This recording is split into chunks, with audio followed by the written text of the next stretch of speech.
Hello, everyone. I think we're going to kick off. Is that right? Yes. So welcome, everyone, to what is the last in the SOAS Global Development Seminar Series for 2024.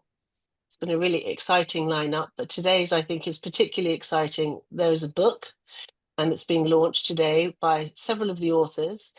And to introduce us, we have Professor Awino Okech, who is Professor of Feminist and Security Studies in the Department of Politics and International Studies here at SOAS.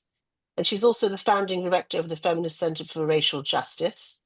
Professor Okech will be chairing the session and the Q&A afterwards. So over to you, Awino. Thank you so much, Naomi, and colleagues. Welcome from wherever you're signing in. It really is my pleasure to chair this book launch this evening on our end for those of us who are in the UK. And we welcome you and thank you for making time to be with us. I'm going to invite those I can see on the screen and those who are off the screen just to make a quick introduction of themselves. And then I will walk you through how we are going to spend our time together and then hand over to our first speaker, who's one of the editors of the publication. So I'll start with the person I see immediately on my screen at the top, Dzodzi, if you want to just say a few words about who you are, and then I'll move it along. Thank you, Awino. My name is Dzodzi Tsikata. I'm a research professor at the Department of Development Studies at SOAS, and I'm one of the editors of this book. Thank you so much, Dzodzi. Marleen? Thank you, Awino. My name is Marleen Dekker. I'm a professor at the African Studies Center at Leiden University and also one of the editors of the book. Thank you, Marleen. Maty? Yes, hi everyone. So my name is Maty Konte. I am an economist by training. So currently I am working in the economic and market research at the International Finance Corporation, a member of the World Bank Group. Thank you, Maty. Simon?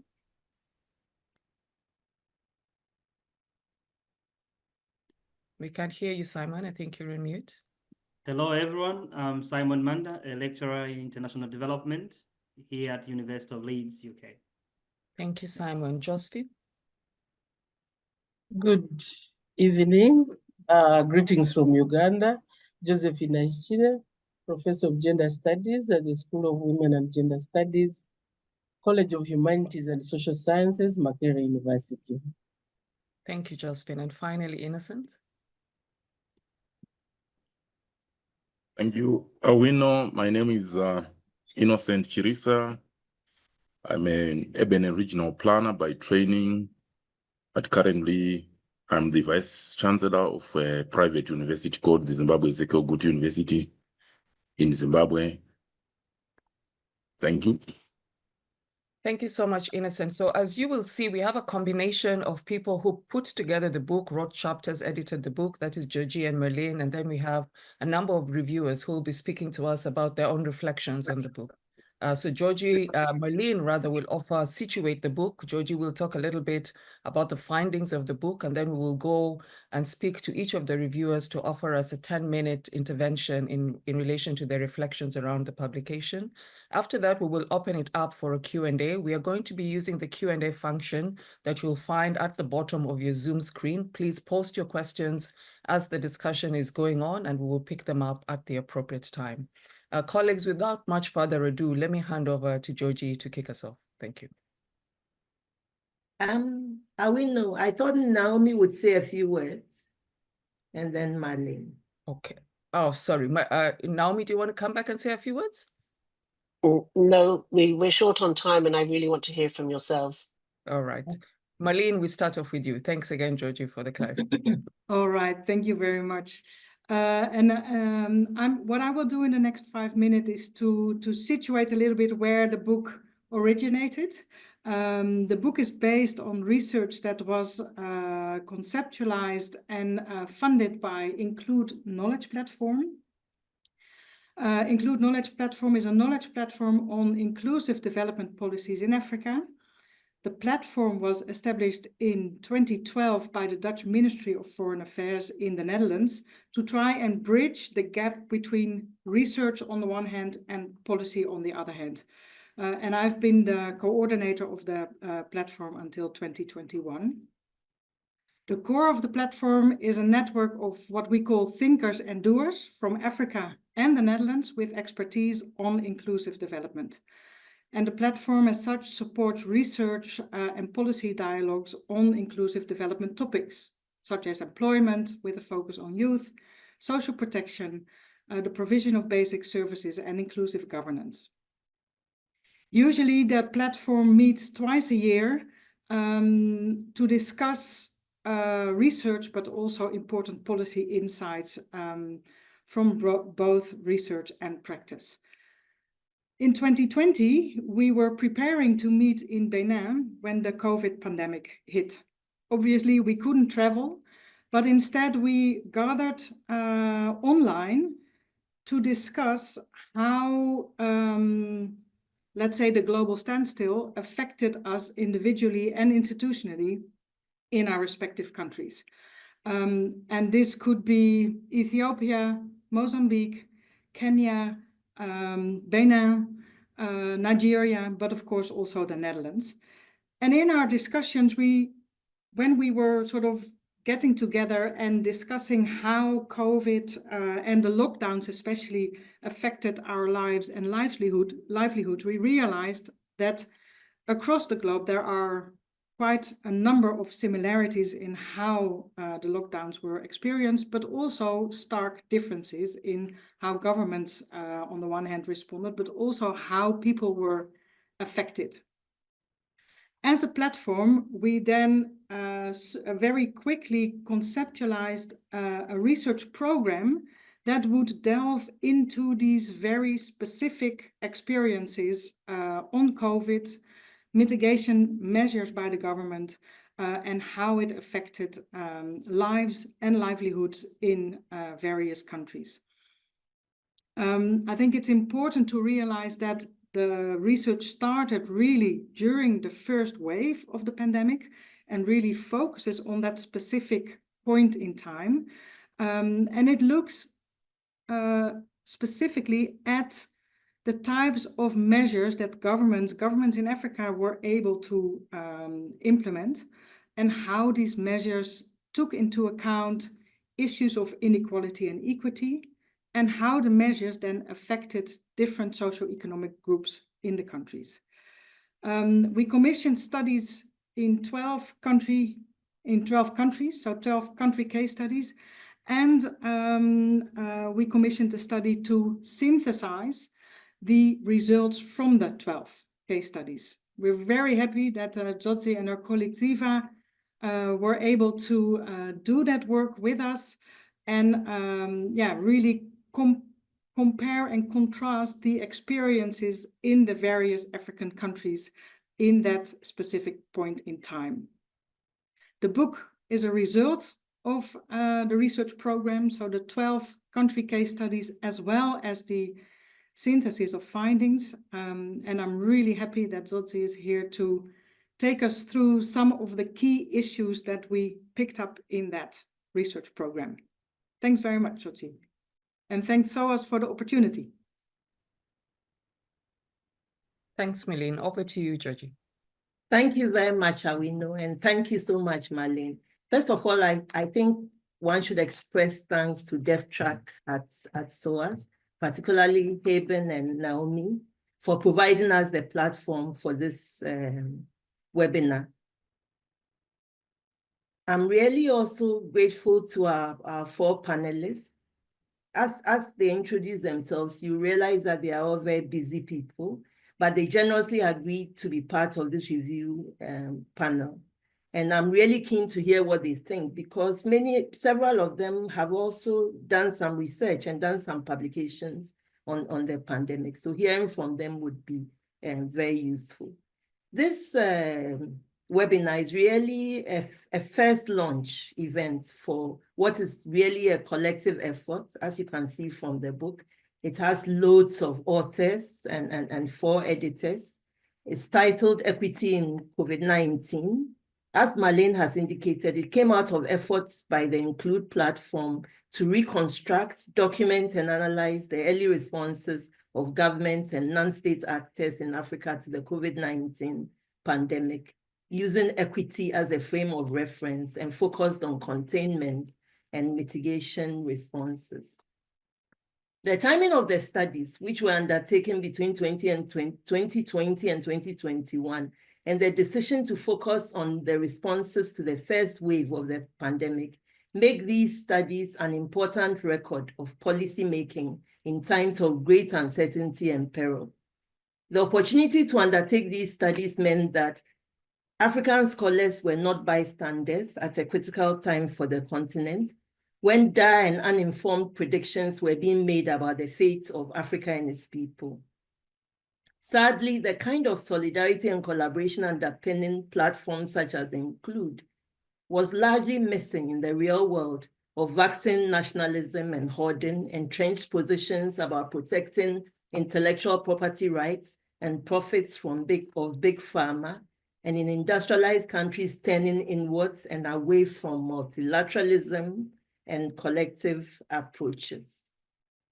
That the findings of the studies, which were undertaken in 12 countries across Africa, from Tunisia to Mozambique, from Ethiopia to Senegal, found commonalities, but also clear differences in country experiences, offer the space for African countries to learn from each other. These days, the COVID-19 pandemic might seem to be a distant memory to some. However, its unprecedented character and far-reaching impacts are still with us. Here in the United Kingdom, there's an ongoing process of reckoning, and the dwindled political fortunes of the Conservative Party can be partially attributed to concerns about their management of the pandemic. Similarly, the dramatic outcomes of recent elections in Ghana, in which the ruling party could now have only a third of the seats in parliament, can be partially attributed to the judgment of citizens about their management of the economic fallout of the pandemic. There's currently a contradictory process at play in many African countries where economic recession and debt crises have been blamed on the pandemic.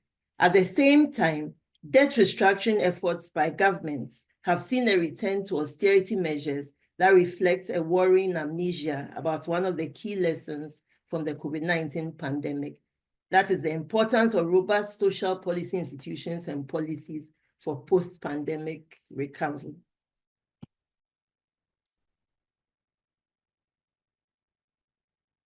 The 12 country studies which underpin the book challenge the tendency of several African governments to externalize the impacts of the pandemic. Several of our governments characterize the pandemic as an invisible enemy to be defeated at war.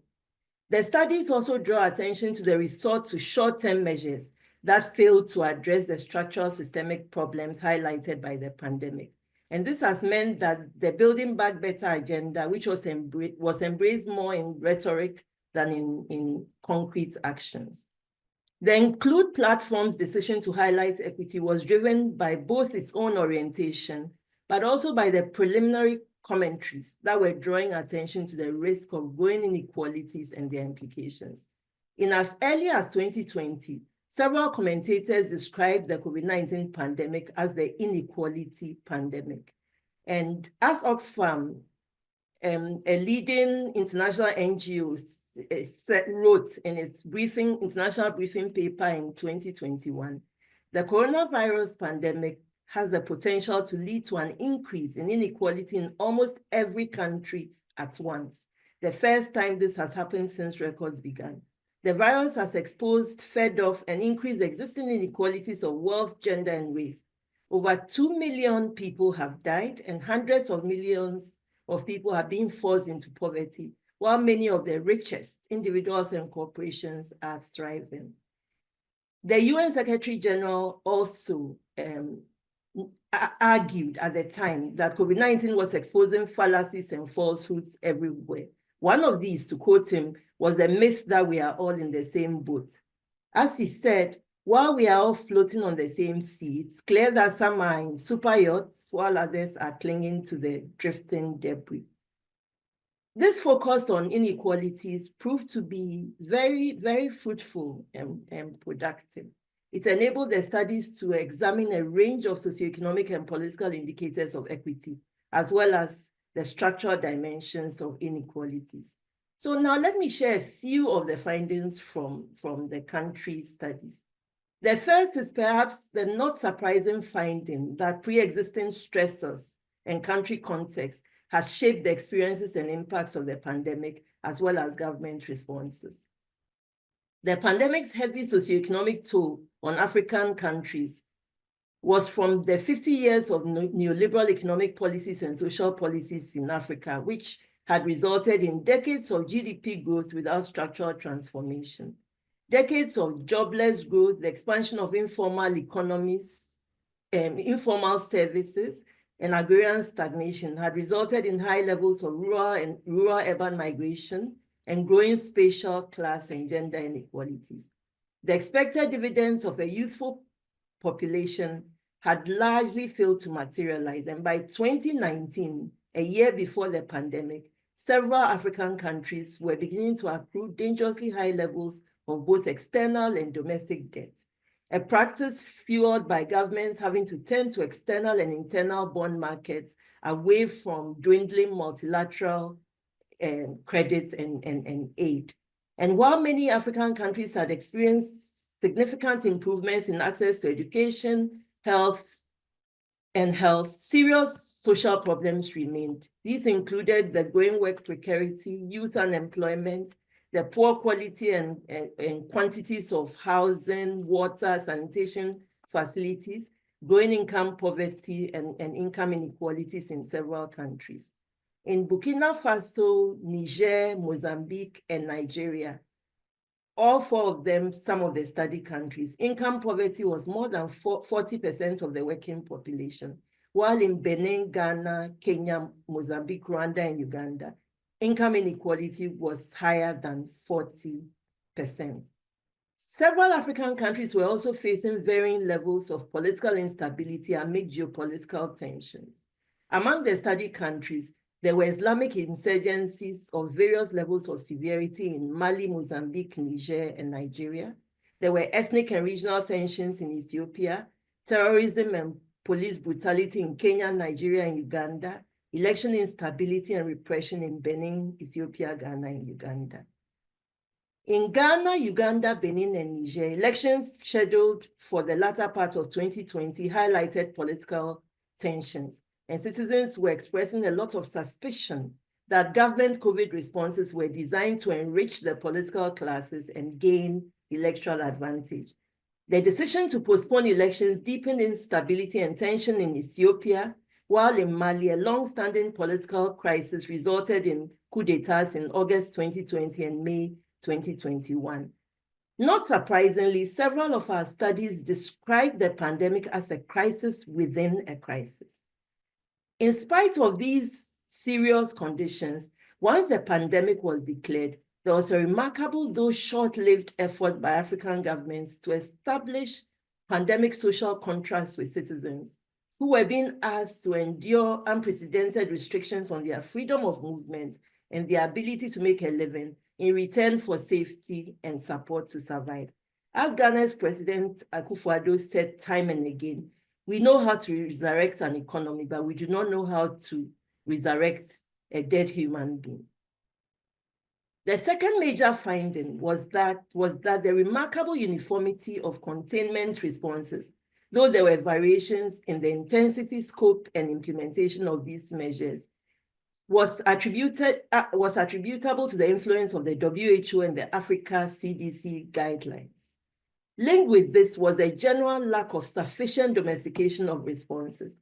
The studies did identify a few examples of uncommon responses, and these included transit housing in Ethiopia, reunification of street children and integration of returned migrants with families in Ethiopia, programs for rural agriculture in Mali, worker protection programs in Ethiopia and Tunisia, and political class salary renunciation and reductions in Kenya and Burkina Faso. These uncommon measures suggest a desire to broaden the agenda of social policy measures beyond the cash transfers and subsidies on utilities that everybody was engaged in. A related finding was that the containment measures were over the top in some cases. For example, some governments took the opportunity to pass draconian legislation on compliance, communication, and security, which had long-term implications for civil liberties. There was also the length of lockdowns and curfews, school closures, and land border closures. These measures resulted in human rights abuses, created existential crises for particular social groups and workers, and brought the not so poor into poverty. However, some studies found there was no evidence that the severity of measures had an impact on infection rates and disease burdens. A third set of findings was on the question of equity, which was quite central, as we've already indicated. One of the most telling findings was the disproportionate effects of containment measures on the poor and persons working in Africa's informal economies. And they were also the ones who benefited the least from mitigation measures. The findings highlighted clear urban and formal economy biases in access to COVID support when most job losses had been in the informal economy. Related to this, mitigation and support measures were short-term, not designed to address existing structural inequalities.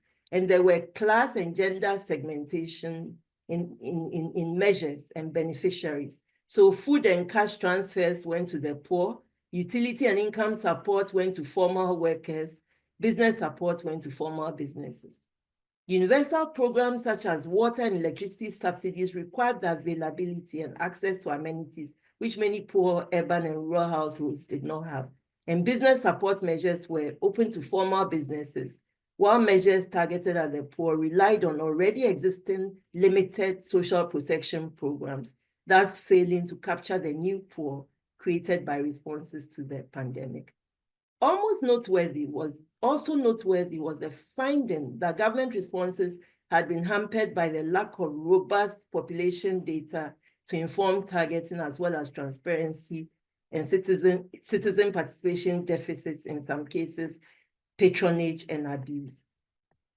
The response to deficits were evidenced by the direct protests about the COVID-19 pandemic and the indirect responses as well. All the 12 country studies identified either direct protests about the COVID-19 policies or protests about conditions linked with the pandemic, or both. Lastly, I want to draw attention to some of the useful recommendations contained in the studies, mainly because I think we need to revisit them and to see the ways in which governments responded or did not respond to these recommendations. And I basically want to mention just a few. The first is about the data deficits, which hampered the COVID responses, and also exacerbated the biases and inequalities. Several of the studies recommended the urgent establishment and strengthening of bio and social statistical databases and institutions. And also they wanted these, these registers updated often so that governments could keep abreast with the needs of the population. The second set of recommendations were about policy reforms to support informal businesses and workers, including tax reforms and the provision of facilities. The third set of recommendations are in the area of social policy. They include specific recommendations directed at particular groups, several calls for strengthening targeted social protection programs, and also tailor-made programs instead of one-size-fits-all approaches. A fourth set of recommendations were about strengthening participatory democracy and partnerships and alliances at all levels. There were recommendations about tackling patronage systems, increasing transparency in decision-making, better coordination among different stakeholders, and also strong partnerships at different levels, local, national, and global.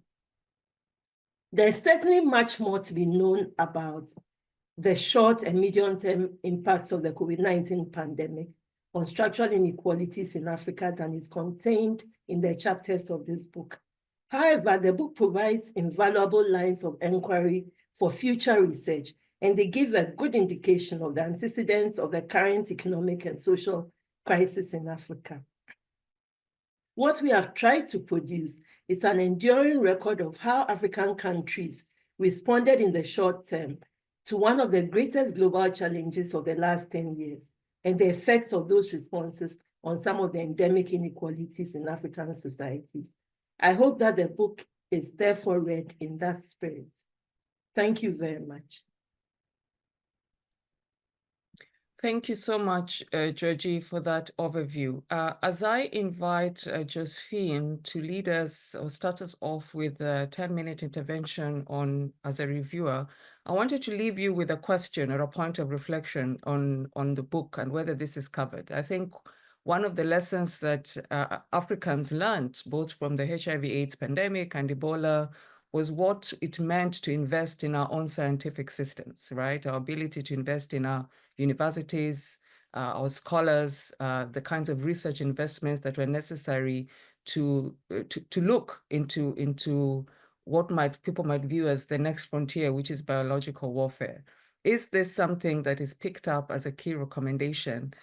Because across those pandemics, what we know is that other countries led the charge. They had put in the investments and therefore could act at will as they wanted in terms of protecting their own intellectual property or choosing when and how to dole out vaccines and medicines that they'd long had. For instance, Ebola.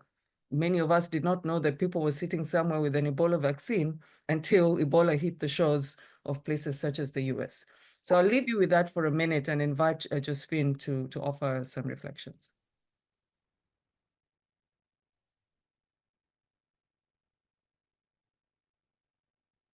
Thank you very much.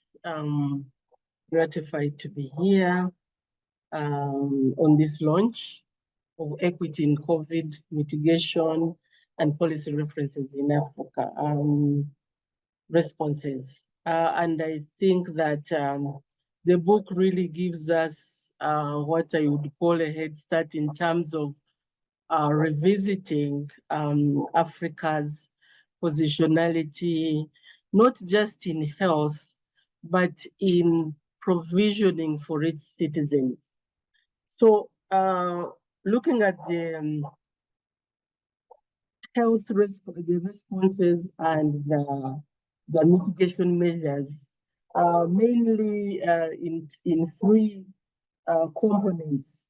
Looking at the curtailing of movements of people in terms of partial lockdowns and the requisite enforcement, then the mobilization of resource support, as well as the social protection measures. I think the book does a good job in terms of mapping out what the responses across the continent using the case studies was. And this is also well summarized by the quote of the UN Secretary General, who likened COVID-19 to an X-ray revealing fractures in the fragile skeleton of our societies. And I think what COVID-19 did was to tell us the nature of our societies. Some of the things were hidden, some of them were not obvious enough, but COVID-19 was able to reveal all those fractures. And I would like really to mention that the position of governance and the fact that different countries responded differently. Although, of course, as Dzodzi said, there was this prototype of the WHO, but the manner in which those measures were rolled out were also animated by the nature of political power. That is something that we really need to put into consideration. So the X-ray, in a sense, bust that fallacy of the market and so on, the fallacy of neoliberal orthodoxy, and the fact that, you know, the book is able to show categories of populations that were affected most by public health measures, who benefited. In some cases, in countries like Uganda, COVID-19 ended up actually facilitating grand corruption. And that's something that needs to, you know, to come out in further research and so on in terms of recommendations. Who was left unprotected and so on. And equity, for us who were the sort of recipients, equity was not part and parcel of the response. What was the response was, this crisis has come, it is threatening the population, and this is what we need to do. And actually, it so happens that very anti-democratic governments were able to respond quickly, because sometimes when institutions are actually working, it may take time for decisions to be implemented. But for dictatorial governments, one person, man in this case, can actually decide, and that thing is done. Now, in the immediate, that worked.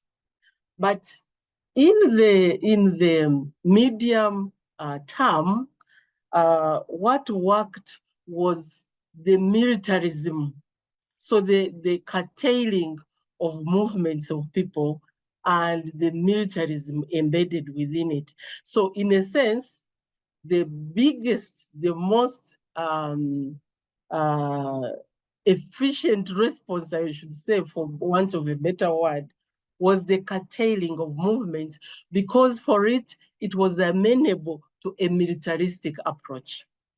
So you see that, for example, you have a crumbling health system, and you have maybe 3 asymptomatic patients of COVID-19, and the entire system is focusing on these 3. And doctors would say people are dying of malaria, which is treatable, but nobody's there because the system is not ready to actually handle. It's not ready to handle this crisis as well as handling everyday health needs. And so the book, what it tells us is that that level of unpreparedness should be able to inform policy responses going forward, in a sense that actually, if you have a good health system, a responsive health system, you may not need drastic measures because already you have a whole support system that works. I was a bit selfish and I concentrated on the Uganda chapter. And the Uganda chapter really summarizes the predicaments in terms of the health system, in terms of the poor, especially the urban poor, and how they suffered and so on, and also the structures, the insufficient structures in place. But what I would like to add is that Uganda did not have one pandemic. There were actually 3. So pandemic number 1 was for the well-to-do, the urban with well-paying jobs and so on, or good businesses and so on. Pandemic number 2 was for the urban poor. And pandemic number 3 was for the rural populations. These experienced these measures and responses differently. For the well-to-do, that's pandemic number one. There was high anxiety. They were able to follow the standard operating procedures, the SOPs, because they had water, they had electricity, they could lock themselves in their houses, in their gates and so on, hand washing. They could stay home, they could wear masks, they could social distance. In that also, they had the anxiety and everything associated with COVID-19 also meant highly inflated hospitalization burden. So even asymptomatic patients would be rushed by ambulances to go and be hospitalized. Even burial of a victim was escalated. A person who would normally be buried at a cost of, let's say, $500 or $1,000, now needed over $6,000 to be buried. That was the pandemic of the well-to-do. And then, of course, because the public was shut down, there was a lot of gendered consequences in terms of how people had to negotiate and renegotiate living together. Epidemic number two of the urban poor. They are already living in crowded dwellings. They have deficiencies in provisions such as water. They are highly policed. So they are monitored, they are policed, and they are controlled. And also they have, they depend on daily income. So they were the focus for their food supplies, given their dependence on petty trade and so on. And then epidemic number three, for the farming populations especially, they were actually allowed to carry on their activities. Only bars as a public thing were actually closed. So the public space for men in rural areas was closed. There was not much policing in the rural populations, as long as they stayed within the borders of the districts. And one of the things is that, okay, the chapter on Uganda captured the early kind of situation in 2020, but actually food for the urban well-to-do and farming population was never a problem, because there was a bumper harvest and food prices relatively went down. And there was this visible, not so much scarcity of food, even in the markets and so on. So the comment on food scarcity could have been related to epidemic number two of the urban poor, because there they depend on the money to purchase food on a daily basis, which money was not available because informal economies, apart from markets, were affected. So the question then is, Josephine, you know I don't like to interrupt my elders, but you have 2 minutes to wrap up. Oh, 2 minutes. Okay, let me wrap up. So the question for Uganda could be that the equity issue came into the response in terms of how government of Uganda was very militaristic. People were killed to be protected from COVID. People were shot at district borders in terms of trying to contain movements. And all the efforts were about controlling movements, as opposed to looking at other measures of increasing provisioning, improving water and sanitation, for example, which would have been a much more sustained response to this and future pandemics. So finally, I would like to say that the book opens for us questions about what do our societies actually look like and how prepared are they?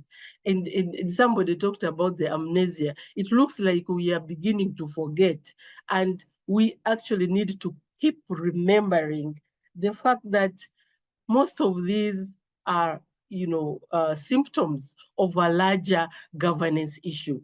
I think that data could be an issue, but it's not really something that can be fronted, because if you see Mauritius, there are many other things that are working. Somebody said they fail to get us when they are bringing food, but they get us when they want to arrest us. So in a sense, there's that whole conversation around the nature of governance and the fact that this is actually a political issue. Without doubt, this is a democratization issue. Thank you very much. Thank you so much, Josephine, for those reflective remarks. I think, you raise one very important issue around the question of the securitization of COVID, which happened globally, which is around, the extraordinary measures and powers that governments were given, to take actions in response to the pandemic. The question, I think, for most of us on the African continent is how many of those powers have actually been reversed, or how many of them still sit with our parliaments and various arms of the executive to collect data, to track citizens in ways that are not necessarily about the health concerns. Innocent, you have 10 minutes to share your reflections. Thanks, Awino and team. When I was given the opportunity to reflect, to go through this book, I found it very refreshing in terms of what the pandemic caused, especially to Africa. It came at such a time, I think, when we were not quite, we thought it was a Chinese problem when it started, and then it landed on Africa. The book refreshes us on the panic, the stigma also that surrounded the issue, and I will try to explain later what I mean. There was by stigmatization that came through the pandemic. We, at household level, and I'll try to reflect, especially from Zimbabwe, where I sit right now. The panic caused a lot of households trying to find what they could do for themselves, because they were not sure whether the government or policy makers were in a position to really answer. We ended up coming up with so many home remedies. And I remember one case was the Madagascan effort to try to say local remedies could assist, which were, again, before time, when they thought they had the solution, they were told the medicines were not approved by WHO and could not be useful. And you can imagine what that caused to several families, individuals, households, because the pandemic in itself emerged like we would find certain solutions for ourselves. Now, this book when I started reading it, I actually saw that it's refreshing me to that the 2020 event, which unfortunately we may be fast forgetting. I remember one thing which I also did at the University of Zimbabwe, where I was dean, was to try to understand with colleagues, some demographers, others anthropologists, sociologists, political scientists, economists, what this pandemic meant to us as a nation and to the region. We wrote one paper around how COVID-19 was turning us into some kind of, to suffer an urban penalty, because I think the hardest hit were the urban areas. That's what I think. And in some of the cases which I read in this book, it's highlighted. In the course of the pandemic, that is when at least the measures were relaxed. I remember visiting one peri-urban area, which is a rural setting. And we found ourselves, we were the only ones who were having masks. The rural populations didn't have these masks. And you would then ask yourself, was it by design? Was it to say that medicines or measures or had not reached to them? And when they looked at us who were coming from the urban area, the rural communities, what they saw were, they actually thought we were the victims and they were safer. And this book refreshes me to such an experience. And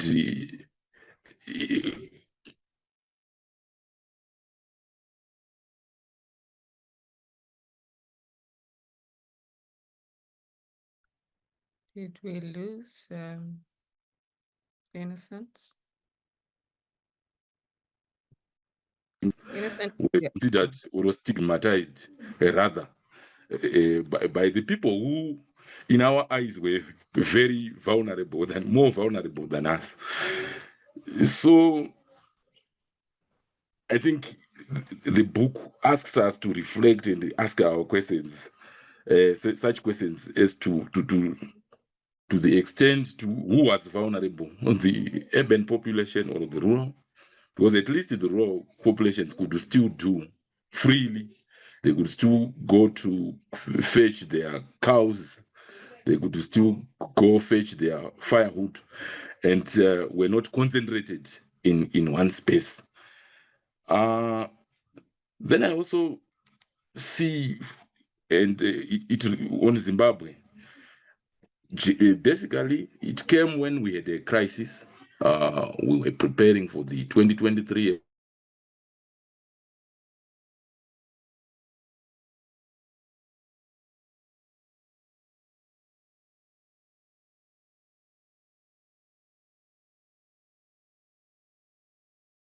elections in 2023, but and the next election is in 2028, but the whole terrain is such that it looks like elections throughout. So in such a highly politically volatile situation, it's very difficult then to, and this book captures it very well, to say the pandemic had a compounding effect on the challenges which we already had. Divided communities, highly politicized areas. One thing which you could see also was the burden to government. It came, our governments were not ready, were not really, had no budget in terms of managing the pandemic. And one major problem which up to now, we are not quite sure, and the book points to that, we are not quite sure to say the statistics which we record as deaths, were they real COVID deaths or some of them were manufactured? Because I remember where the opposition were trying to make some street protests, then lockdowns were used rather to say you can't, that's not allowed, and that's not allowed. The book, one thing which I admire about it, despite saying the editors and the authors saying or really declaring that various methods were used, each country could use what was readily available to it. But one thing which I see, there is some richness in data to try to explain the policy, well, I think the findings we could see an attempt to bridge statistics with policy statements that were mentioned by government officials. So to me, generally, the book comes in to, number one, refresh us, and number two, to also try to say what did the households do for themselves, because there was something that the households did for themselves when they saw that they were not getting the adequate resources that they could have got from their government or from government resources. And of course, my country is not in there. But one thing which makes me ask further questions, given the level of deficits or in terms of medicines in the hospitals, really the pandemic, it's somewhat a miracle that we still stand. And the book states that where the authors or the editors mention how it had already been prophesied, some prophecies of doom have been made to say Africa will be littered in its streets by dead bodies. But it's a miracle that we still stand, and the numbers also of those, even the infections, they are lower compared to the global figures. What may be needed further? One more minute. Okay. What may be needed further is to ask ourselves the other, besides policy, say the mental health challenges that resulted. I think after the pandemic, what we've seen is a lot of, at least what I see from Zimbabwe, so many people who have become drug addicts, the youth, and even some children. And these are some of the effects. But the first wave is captured in this book. To me, the book is quite refreshing, and it fills a policy gap and helps us to rethink what we may need to do should the next wave of a pandemic happen, which may not be COVID, but of another nature. Let me end up there, Awino. Thank you very much, Innocent. And Innocent raises something that is also a question in the chat that I can leave with Dzodzi, Marleen, but also the rest of us, since many of you are also researchers around the subject, which is the question of which forms of political regimes or governments were more successful in the containment and management of COVID-19. Is there merit to the argument that authoritarian regimes by their very nature were more successful because of their policing abilities, or do those arguments not hold? Maty, over to you. 10 minutes for your reflections. Yes, thank you, Awino. So thank you all. You know, when I received this invitation and I saw this book, the first thing that came to my mind, I realized that time flies so fast, because I remember from scratch how this project started. And as Marleen mentioned, back at the time, we were ready, the include team members, to travel to Cotonou for our annual platform meeting. And then suddenly we were informed that there was no way to travel, and I was just stuck in the Netherlands. So I'm really so glad that this book is now out, and most importantly, is in an open access format that gives then everyone equal opportunity to read, to acquire a knowledge, but also to reflect on what are the next steps, and for researchers and academics, how to contribute to this knowledge. And this equal access to the knowledge in these books align perfectly with Include mission.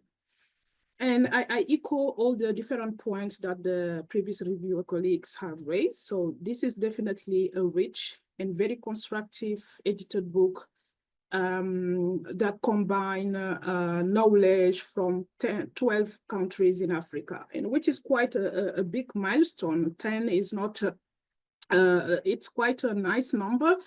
And given that we know it's not always easy, to do research, provide more data, go and do some focus group interviews, etc. So I was really amazed to see all the effort that were put. And 12 countries mean like close to 25% of African countries. And the selections of such a diverse set of countries make the book quite representative. So of course, there still may be some countries that cannot really, for which we cannot really see equivalence among these countries, but I think many other countries not selected in this book can see similar practices and similar policies. So for all of this, I truly congratulate the editors for this great initiative, and also for being very, very patient along the line of the process. I know how long it can be to publish an edited book. And last but not least, the individual chapter authors have put a lot of time, effort, and knowledge into delivering nice pieces. So congratulations to all of them. And I truly believe that the knowledge put in this book will help government policymaker better reflects on the different measure and the impact of the measure. So when Innocent say, okay, to what extent they will learn for the next pandemic, that's really, really crucial. So all we are hoping is that the next pandemic will not happen soon, at least not in the next 100 years, hopefully. So the previous colleagues, I think they really highlighted very, very precise and interesting comments. So I echo to all the different points. So I will then try not to repeat some of this, the comment, suggestion, or questions they raised. So I will focus to maybe 4 or 5 points. So the first one is that when I look at the different case studies shown in this book, there are like several measures that for sure many of them also come with some costs, especially in terms of social equity, because some of the measures were not well targeted in some circumstances. But what will be also important to focus on is the post-COVID economic effect of some of these measures. So in particular, referring to the fiscal measures. So government, across the different studies, we said that many governments supported household businesses through tax relief, for example, transfer and subsidies, okay? And when it comes to support through tax relief, okay, we already know that one of the targets in the continent is to see ways to finance our development agenda. And one of the instruments to acquire more finance is, of course, to increase tax revenue in the continent. So that's then, and then it's so interesting to see that during COVID, there were tax relief that was put in place. And when it comes to subsidies also, there's always this debate, okay, is it good, is it bad? Is it good does it help country to decrease inequality, or does it increase inequality? Especially in this context of COVID, if I look at the case of Senegal, which is not one of the countries selected here, so that's my home countries, I met, and I know family members, you know, I believe we're not necessarily supposed to receive any of this government transfer, right? Because I believe that they were in a good part of the middle class, you know, they were not necessarily affected by income loss during COVID, but then they received some of this transfer. So just an example showing that the lack of well-targeted measure. So given that all these efforts that were put in terms of the fiscal support to household, to businesses, what is now the impact after post-COVID? Okay, and how does it impacting equity and inequality post-COVID? Do we observe, there are some countries like Ghana, okay, we know that debt to GDP has really increased, moving, for example, to 63% in 2019, pre-COVID, to 92% in 2022. So would be interesting maybe in future research also to see how the redistribution of government revenue due to all these fiscal stimulus during COVID, how does it impact sectors that where the poorest people need the most? Do we observe fewer resources allocated to those sectors, and to what extent all the stimulus increase inequality post-COVID? So that was some of these reflections. And when we talk, some of the stimulus that concern mostly the businesses, and I saw that across some of the case studies also discuss it a bit. We know that it's mostly formal sectors, formal firms that receive some of this tax relief, or payment delayed, or any other economic supports. And yet the informal sector in most of these countries presented in this book, it's relatively small, right? So in our countries mostly depend on informal sectors, because that's the sector that secured jobs for many people. So, and at the same time, this is the sector which is more vulnerable. This is the sector which is more financially constrained. And when COVID hit, it also happened to be the sector that received fewer resources than what is expected and what they really need. So we'd be then curious to know, what is the take then for the informal sector? So how then do we push from all these lessons learned from COVID? Is there anything in any specific countries that the government is taking into account from the lesson learned in COVID to facilitate the formalization of informal businesses that couldn't benefit from the economic measures? And how, or it's just now we just emphasize about, okay, there was this economic support from a firm, but we forgot about what to do and how to do it in case another pandemic or another shock happen, where it will be important to also support informal businesses. And that's also important for women entrepreneurs who are more likely to be micro and operate in the informal sector. So then that was the very first point I wanted to make, which is then, yes, how that economic support is impacting the post-COVID, not only in terms of economic impact, but also inequality. So before COVID, also many countries experienced the Ebola. So it was already mentioned here. And especially a number of countries in Central and West Africa, so that were severely affected by Ebola outbreak. And I believe even the number of that it's maybe higher in some of the countries or in some specific area during Ebola than during COVID-19. So it's unfortunate. Maybe I missed something in the book. I didn't see any of the chapters, especially chapters where for countries that experience both the Ebola and the COVID-19, just to see how, to what extent there were lessons learned from Ebola, were transferred were used to put in place measures. In particular, here I'm talking about health measures during the COVID-19, and how the experience in the Ebola also have helped the level of preparedness of the countries.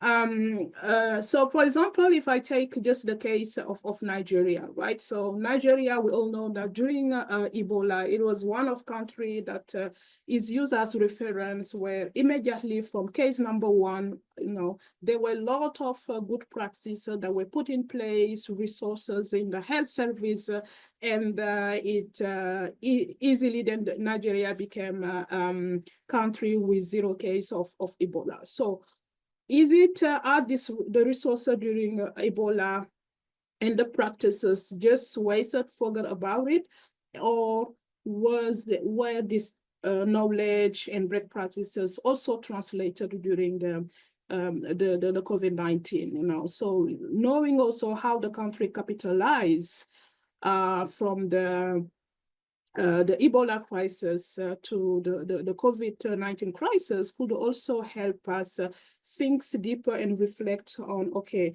how to best be ready and prepare for any next pandemic that could happen. Maty, you have 2 more minutes. Yes, and then let me just highlight briefly the methodology. Yes, so I find that like the section methodologies were really nicely written across the different chapters. And of course, some of the chapters use more advanced methodology, different combination of data sources, different methodology. So then there is definitely, some differences. So I was just curious to know why there is no a methodology that was more standardized across the different chapters, and is it something difficult to do, or it was just intentional to make each chapter specific to the country's context? And just last name, also in terms of methodology, I find very, very interesting the conceptual framework, which is included in the Ghana chapter, and which I haven't seen in the other chapters. I think maybe I'm mistaken. So I find that conceptual framework really position the study in a very clear theoretical framework. So this was like a nice framework that could maybe come in the introduction part of the book, because it speaks for all the different chapters. Yeah, so so I will stop here from now, and thank you very much. And again, congratulations to the editors and the book chapters authors. Thank you so much, Maty. And feel free to come back during the Q&A if there are other reflections you wanted to offer as well. Simon, you have the floor for 10 minutes to close us out on the reviewers. Yeah, thank you. I thank the organizers for giving me this opportunity to offer a few interventions on this important book, to be honest. The debate about COVID-19 Africa has repeatedly returned to the capacity of African states to deal with the pandemic. And the book, in many ways, is that testimony of how different approaches in the field work can generate a critique of the mainstream consensus of the African state during the COVID-19 pandemic, that dead bodies will litter the streets. And I think the book makes that connection. So I commend the authors for the wonderful publication. And I hope my declared respect and affection for the book and the workers isn't diminished with the criticisms that I'm about to raise, because it is the discussant's role to be critical. I have several observations. The book demonstrates how inequality and unequal impacts remain central features of COVID-19 responses in Africa. It takes issues, and I think rightly so, with the severity and the type of measures taken, as well as their accessibility and impacts. It is very critical of the design and implementation of these measures, and argues that equity, the situation in which everyone is treated fairly according to their needs, was not given. So one can see in this book that the publication, is part of the continuing critique of states in Africa.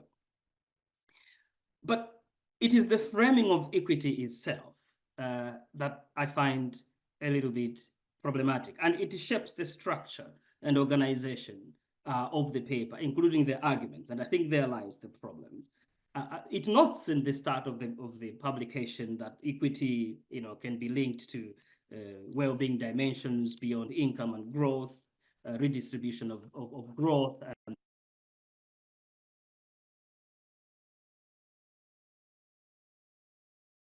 Simon, we've lost. I think you've gone on mute. Yeah, I noticed. Oh. The application of these strands in the book is a little bit variegated. And I wonder whether authors could comment on some of the challenges related to this. Was this framing a challenge or an advantage? And I wonder whether the book could have been more critical of this more broadly. And the problem with this is seen in the conflation in the analysis of what is made available across all the 12 countries, what was accessed and what was effectively utilized, including the different outcomes. Some of this compels me to think about the importance of African voices or their absence throughout the book, and whether this could have changed the complexity of the book. And I think Maty alludes to this point. The book, that's the second observation, the book is right to highlight the significance of national level inequalities as they relate to the larger set of global inequalities and power dynamics that resurfaced during the pandemic. It points to weaknesses in global leadership, all right, helping us to understand how increased reliance on international development and global governance can have limits on what the state is able to do or not do on the continent.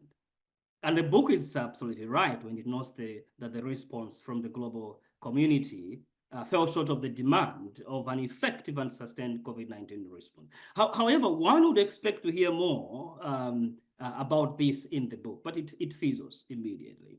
Yet these are important elements that could help us to promote a reimagination of public policy during pandemics in Africa.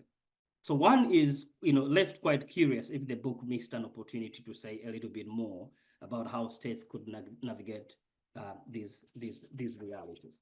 And more widely, one would ask whether the book is being hard on the performance of African states, and whether the book stresses more on what was not achieved and not how what was achieved and the lessons there.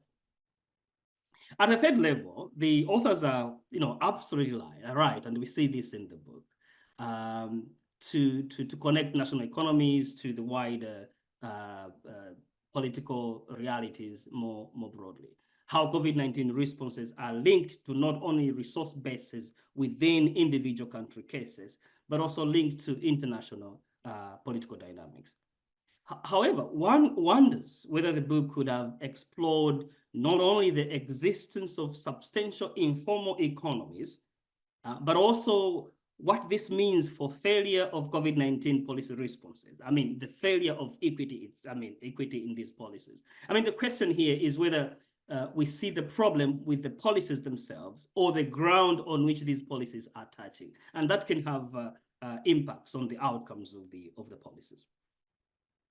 And then at the fourth level, the book's credit of decentralized structures in Rwanda, for instance, and robust data sets and how this enhanced social protection targeting is well noted, right? And it finds that centralized and top-down approaches remained the norm.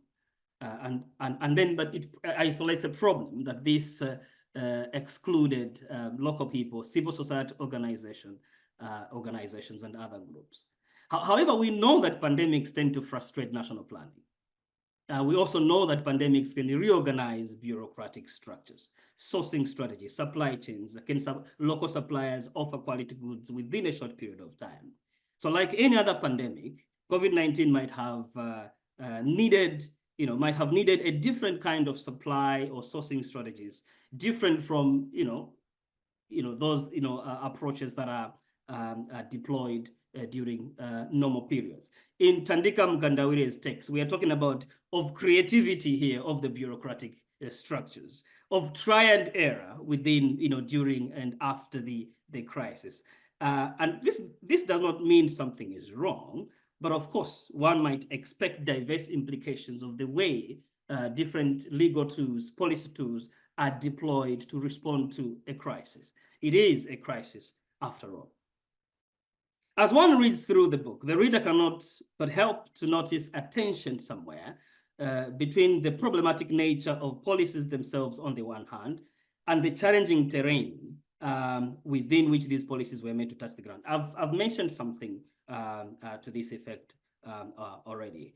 But the question I constantly ask authors as I browse through the book is, what is actually needed to improve? The recommendations in the book are less surprising. They're talking about considering pre-existing economic weaknesses and structural inequalities, granted. They're talking about the importance of policy sovereignty and the need to build stronger and more effective democracies and social protection, social policy institutions and infrastructure. And I think Dzodzi has alluded to this. The book teases these elements without telling us more, I feel, about the necessary social and political and economic shifts necessary to guarantee equity in pandemics. And now we're talking about not only health pandemics or crisis, we're talking about disasters in the context of climate change and the like. But we need systems that can be flexible enough to address different elements. As I move towards the end of my intervention, at the 6th level, the book takes the reader to what it calls the shift of power. And I'm being selfish here because of my background in this political economy dynamics. The paper notes that, or the book notes that, while there is no justification for hoarding of vaccines and patents, a positive side effects of these and other exclusionary processes of the global north during the pandemic have pushed, the book claims, an acceleration of the consciousness of the African continent to speeding up self-reliance, decolonization, and regional cooperation. And it compels us, it's forcing us also to think about the rethinking of neoliberal development model on the continent, which is quite interesting. And it's also, in extension, the book is critical of the possibilities of shifting global financial architecture. And I think Maty here can come in later on. The book is arguing that restructuring debts will not be enough. But it continues to argue that the global community has an important task to tackle the inequity within the financial system. I found a little bit of a contradiction here in terms of some other parts of the book that are talking about policy sovereignty and the need for agency within African states. And then the authors note that supporting a power balance is voluntary will benefit both African countries and the global community, instead of a more forceful and perhaps resentful, to quote their words, resentful push from African continent to restoring balance. I admire this optimism here, but the recent developments in Zambia, Ghana, Sierra Leone, or Sri Lanka dashes this optimism. I think African countries will have to do more than wish for a voluntary action line from development actors from the global north that often are clueless of lived realities on the continent.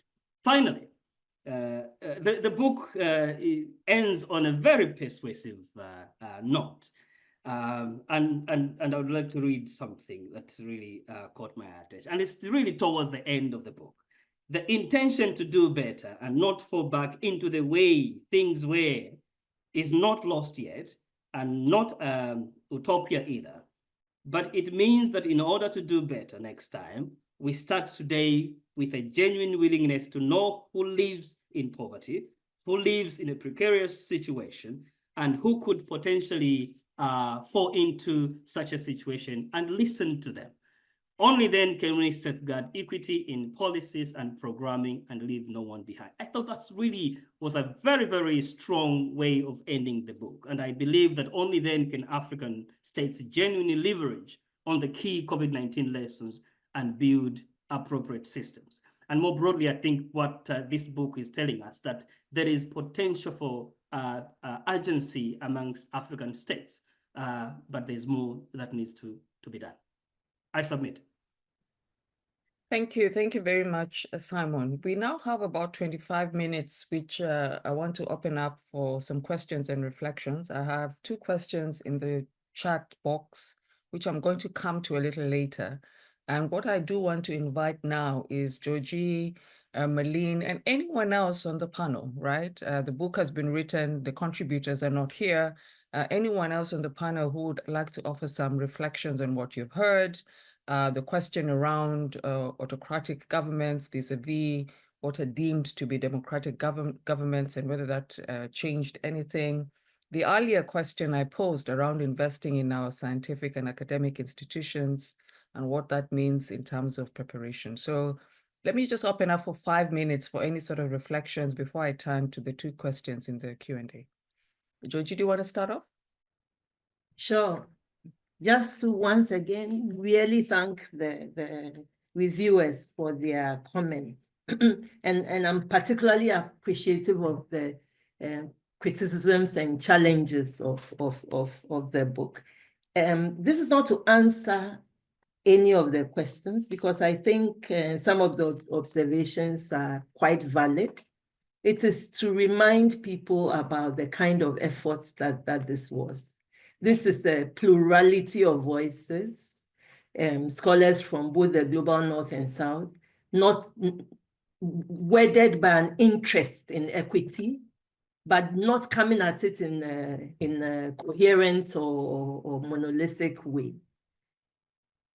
Again, this is reflected in Maty's question about methods. Nobody was asked to use any particular method or any particular framework. We were interested to see what would come out of different approaches to the same question.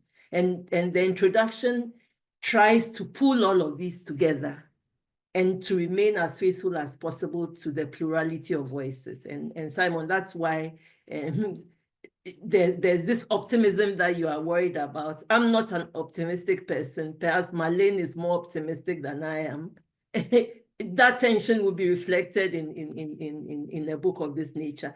But I particularly valued this chain of plural voices and differences in orientation.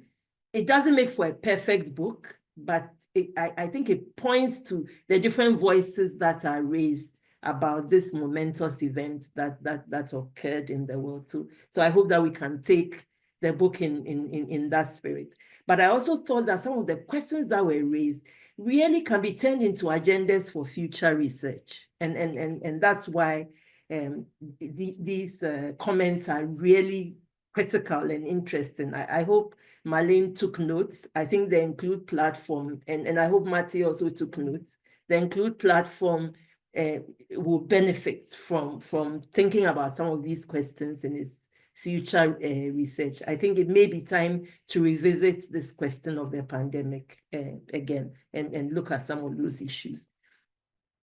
On the question of the scientific lessons, what we learned about the pandemic and whether this is influencing investments in scientific systems and so on, which was Awino's question. I think it's a really important question, because at the height of the pandemic, there was a lot of anger and regret about our lack of preparedness, and therefore what needs to happen in the future. A lot of governments had to rely on the Africa CDC, which which became a kind of hero. The AU put together all these influential people in Africa to put together resources to set up facilities to produce vaccines and so on. And they faced some severe challenges with issues of intellectual property rights and so on. But we are back to this question of the amnesia, because once COVID-19 passed, I think that people are now, or governments are now obsessed or concerned about how to manage this debt crisis, which Simon was referring to, and they've gone back into business as usual. So sadly, this the wave of innovations, I think it was Chirisa who talked about the medical innovations that people had pioneered. There were also efforts to strengthen health systems. Somebody asked a question about health systems. Facilities were built, emergency facilities and so on. But more importantly, people were taking advantage of the digital revolution to improve and strengthen some of the systems for delivering health in Africa and so on. All of these are back in abeyance. And I think our governments need to be reminded that these things are not just good for future pandemics, they are good for today, basically delivering what is promised to citizens, respecting the dignity of citizens who've entrusted us with their votes and so on and so forth. We don't even have to think about the next pandemic to recognize that these things are things that we need to pay serious attention to. On the question of whether authoritarian governments did better than the democratic governments in managing the pandemic, I think it depends on which part of the pandemic you are talking about. If it's lockdown, definitely people who could beat their citizens on the head achieved lockdown effects that others may not have been able to achieve. But to me, that's not the pandemic. I mean, being able to lock people up for long periods of time is only one response. If we look at the management of the pandemic, I think this, if we look more fully at the management of the pandemic in terms of mitigation measures and development measures and so on, we will find that the record is much more checkered. It did not depend on authoritarian governments or non-authoritarian governments. It basically depended on which governments had the least problems going into the pandemic, which ones planned better, and which ones carried their people along. To give you an example, which I found interesting in one of the studies, the Tunisian study, for example, showed that when governments were supporting their populations, when they had all these measures in place to support people in the payment of utilities and to give them some money and so on, compliance was really high. Everybody was doing what they had been asked to do. And as soon as, when the government ran out of money, because they had thought that these would be short-term measures, when they ran out of money somewhere in the middle, because the pandemic kept on going into different waves and so on, compliance collapsed. And I think there's a lesson there about what makes citizens comply. I think it's the strength of the social contract. And we ought to remember that when we think about who was successful and who was not successful in the management of the pandemic. So I don't want to hog the space, so I will stop here. Marleen, do you want to come in before I open up to any of the other panelists for reflections? Just very quickly, first of all, indeed to share, as Dzodzi did, with thank you very much for all these reflections on the work. I think it is really important on the one hand to think some of the more conceptual questions or criticisms, to think them through and take them forward indeed to the future. I think that is very important. Just a couple of quick thoughts on issues that have not yet been addressed by Dzodzi. One of them was on the point, Maty, that you made about whether countries that had experienced Ebola before, whether they found it easier to respond to the pandemic. I'm not so sure if we can say, or that we can say that at a government level that was the case, but let's say at municipal level or at household levels, I think a difference was visible. For example, in how to organize markets in a situation where social distancing was necessary, but also, for example, in terms of burial practices. So in the chapters, you do see some preparedness, or at least reinstallment of certain measures that were visible. Also, I think, Innocent, the point that you mentioned on mental health is a very important point, and I think something that continues up to today. If you would think, for example, about school closures that lasted more than a year, and what the effects of that will be on students. Then also, I think, Josephine, the point that you made on there being 3 pandemics, actually, one affecting the well-to-do, or the pandemic of the well-to-do, of the urban poor, and of the rural populations. I think this is exactly the type of thinking that we had when we started with the program, realizing that the pandemic doesn't affect different populations in the same way. And it's really important for policymakers to better understand how different groups, both socioeconomic groups and different areas in the country, are affected in terms of their and what it means for policy response. And I think that also ties very nicely, Simon, to the point that you made on how are we looking at the specific policies that were in place, or do we actually look at the ground that the policies were hitting when COVID came? And I think this is also a very important lens and an important perspective to take into account when discussing government policies, clearly recognizing that specific country contexts are unique, and therefore also the impact.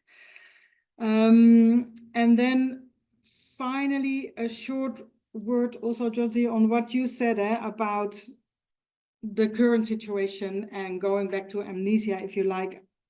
I think when we finalized the book, this idea or this hope, this positive hope maybe about building back better clearly was there. I think it's more going back to business as it turned out to be more going back to business as usual. Yeah, maybe that's not a very positive note to end on, but I do recognize very much that those dynamics that that develop over time. Thank you. Thanks, Marleen. Might I offer a different reflection on business as usual? I think that when we look at developments across different parts of the African continent, even if they are not framed, and I'm talking about, young people protesting about a range of things, whether it's about cost of living or governments simply not meeting the socioeconomic contract that they put in place. I would argue that while political elite might have pursued the business of business as usual, there is something in terms of the populace that's really not about business as usual. Even though the conversation might not be framed through the questions of public health, it is definitely framed through these structural questions that we say end up becoming, the structural inequalities end up becoming visible when we see this public health a crisis emerge at different moments. Let me introduce the next question and then invite the rest of the panelists. And the next question was concerning whether there's anything in any of the case studies, and the book is open access, colleagues, so please feel free to spend some time with it as well, around the connection between migratory patterns and how governments then responded to questions of migration and migratory patterns. Specifically, it says, does the book address or discuss the connection between migratory patterns and policy implementation, specifically in ensuring equitable health outcomes for migrant populations who are often marginalized, for example, Zimbabweans, Nigerians, Malawians, Mozambicans in South Africa? Maty, Simon, Innocent, Josephine, any reflections on your end on this or on other questions?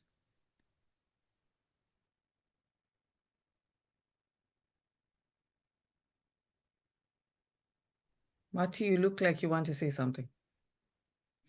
No, I just wanted to thank Marleen and Dzodzi for their responses. So especially I was very curious about the methodology across, the differences of methodology across the different chapters. So I was like, okay, why is it the case? Is it a good reason? And I think you make it clear, and the option you chose is the right one, I think. Thank you. So, Awino, may I just come in? I think I agree. I can imagine what Dzodzi and the team went through to just put together all the 12 cases and find a thread that ties all this together. I'm just thinking on the recommendations that touch on the need to build stronger and more effective democracies and social policy institutions and infrastructure. And I'm seeing this in the wider context of deteriorating quality of democracy on the continent, which means that we might not put these lessons, if we stand on this recommendation, we might not put these lessons into full use. At another level, it's a frustration of what democracy has turned out to be on the continent and what it's ended up producing. And there's that push towards an alternative, if at all it's an alternative. But I think it will have implications on the quality of institutions, the stability of institutions, and the long-term thinking that are supposed to be at the heart of these state institutions and the like. And that the related short-termism in policy and legal tools might actually frustrate efforts of creating stable frameworks that can respond to crisis in different sectors. Just that. Thanks, Simon. Innocent, Josephine, anything from your end?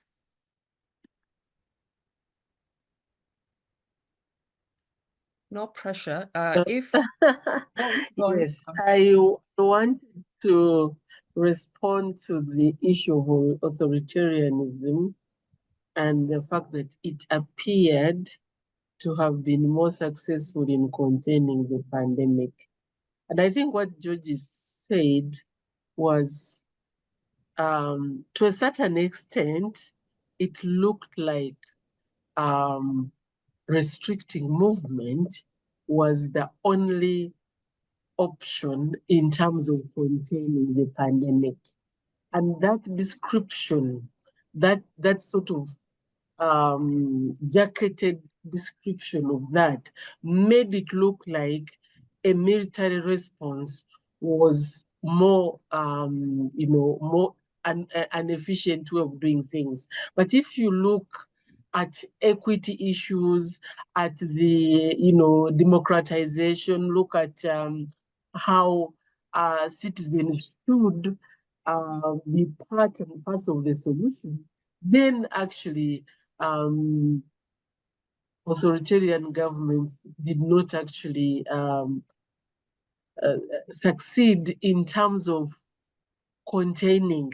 And somebody asked in the chat, do we have lessons from alternative health systems within the continent? And that is something that really has not been explored in terms of how people used some of the indigenous knowledges to deal with what looked like a new thing. And so there's a question there that we have, again, some amnesia that we have made sort of trampled upon in terms of indigenous knowledges and the extent to which they need to be integrated within our health system, not just calling them traditional, but calling them real remedies to some of the predicaments of human society. Thank you. Thanks, Josephine. And you did see what happened to your neighbor across the border in relation to our indigenous knowledge system. So there's a productive tension there, which I want to hold, which is a recognition of indigenous knowledge systems, what those can produce in specific moments, and recognizing that, we all still don't understand what this animal COVID-19 really is in terms of those, for instance, who continue to live with the long lingering impacts of the disease. But I hold the importance of the responsiveness of communities to figuring out how to manage things, and the importance of also understanding what it is you're managing in order to manage it effectively without the kinds of risks we saw across different parts of the world, including here. I here in the UK, that is, I witnessed a lot of vaccine hesitancy, and there's a logic to that from specific communities who have a particular experience of health systems and governments experimenting on specific communities with deleterious effects. Naomi, I will not be caught on record as saying who I'm referring to.